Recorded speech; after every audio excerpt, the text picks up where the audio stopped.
Sermão do Monte, capítulo 45, parte 4. Não julgueis. Todavia, encontramos o mesmo ensino escriturístico com relação à igreja. As escrituras mostram muito claramente que no âmbito da igreja deve-se pôr em prática o juízo discriminador. Essa questão, por si mesma, merece um estudo inteiramente próprio, porquanto, devido às nossas ideias e noções frouxas, quase se diz uma perfeita verdade ao se afirmar que a disciplina é praticamente não existente na igreja cristã moderna. Quando foi a última vez em que você ouviu falar de uma pessoa que foi excluída de alguma igreja local? Quando foi a última vez em que você ouviu falar de alguém que foi suspenso da mesa de comunhão? Folheie as páginas da história do protestantismo e você descobrirá que a definição protestante de uma igreja tem sido esta: uma igreja é um lugar onde a palavra de Deus é pregada, as ordenanças são administradas e a disciplina é exercida. Para os pais protestantes, a disciplina era um sinal distintivo da igreja, tanto quanto a pregação da palavra e a administração das ordenanças. No entanto, conhecemos muito pouco sobre disciplina. Isso resulta dessa noção frouxa e sentimental que pensa que não se deve exercer qualquer tipo de juízo e que pergunta: quem é você para expressar o seu julgamento? No entanto, as Escrituras exortam-nos a esse exercício da disciplina. Essa questão do juízo aplica-se, por semelhante modo, à questão da doutrina.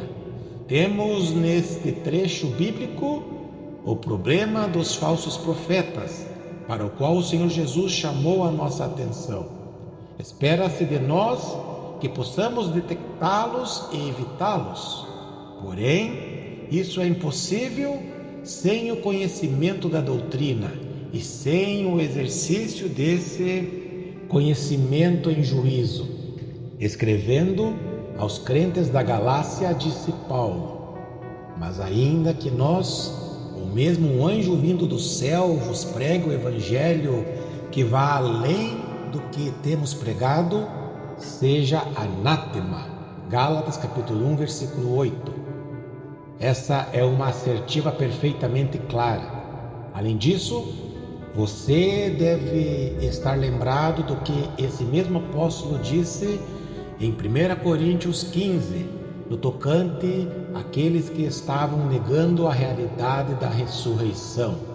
Ele diz a mesma coisa em 2 Timóteo 2, ao asseverar que alguns negavam a ressurreição, afirmando que a mesma já ocorrera, entre os quais se incluem Himeneu e Fileto, versículo 17. E novamente, Paulo expressa juízo no que concerne aquela questão, exortando Timóteo a fazê-lo também.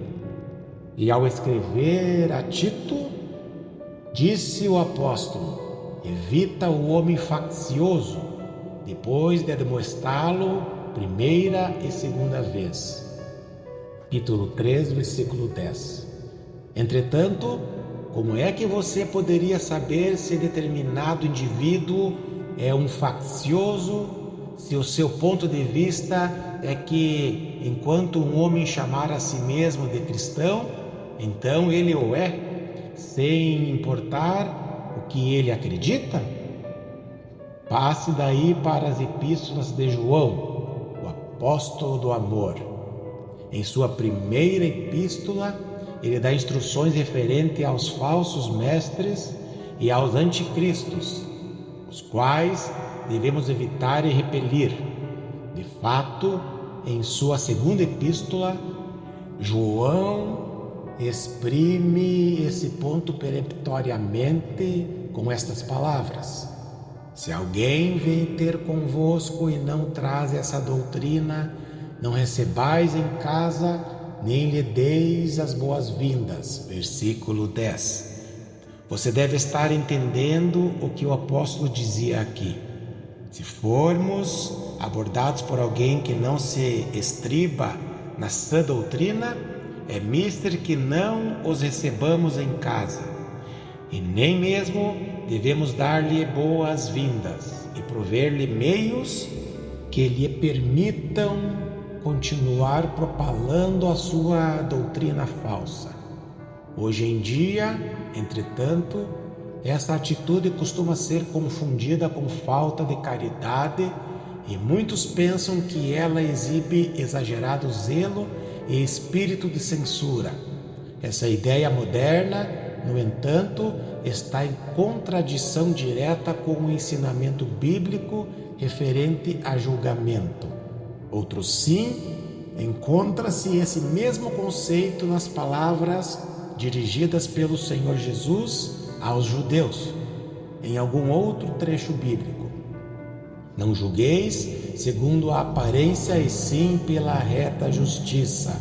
João capítulo 7, versículo 24. Ele olhou para os fariseus e disse: Vós sois os que vos justificais a vós mesmos diante dos homens, mas Deus conhece os vossos corações. Pois aquilo que é elevado entre homens é abominação diante de Deus. Lucas capítulo 16, versículo 15. Você também deve estar lembrado da injunção do Senhor sobre aquilo que nos compete fazer se algum irmão na fé transgredir contra nós. Em tal caso, cumpre-nos ir até aquele irmão e discorrer sobre a sua falha, entre ti e ele só. Mateus capítulo 18, versículo 15. Caso esse irmão não nos dê ouvidos, então devemos convocar testemunhas, a fim de que pela boca de 2 ou 3 testemunhas cada questão fique esclarecida. Contudo, se nem assim quiser ouvir, seja levado o caso à igreja local. Mas se não der ouvidos à igreja local, que seja considerado como um gentil ou publicano. Nada mais deveríamos ter com tal indivíduo. Em 1 Coríntios 5 e 6, Paulo nos dá idêntico ensino.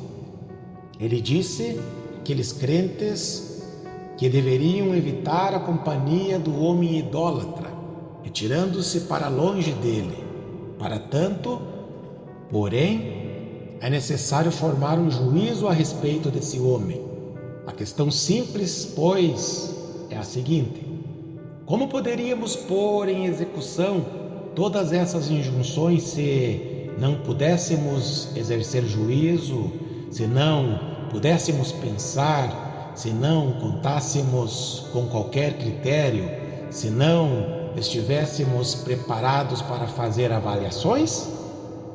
Essas são algumas seleções dentre um grande número de trechos bíblicos que poderíamos citar, mas elas são suficientes para provar que aquela declaração do Senhor Jesus não pode ser interpretada como significando que, sob hipótese nenhuma, devemos julgar e nem chegar a alguma conclusão e aplicá-la.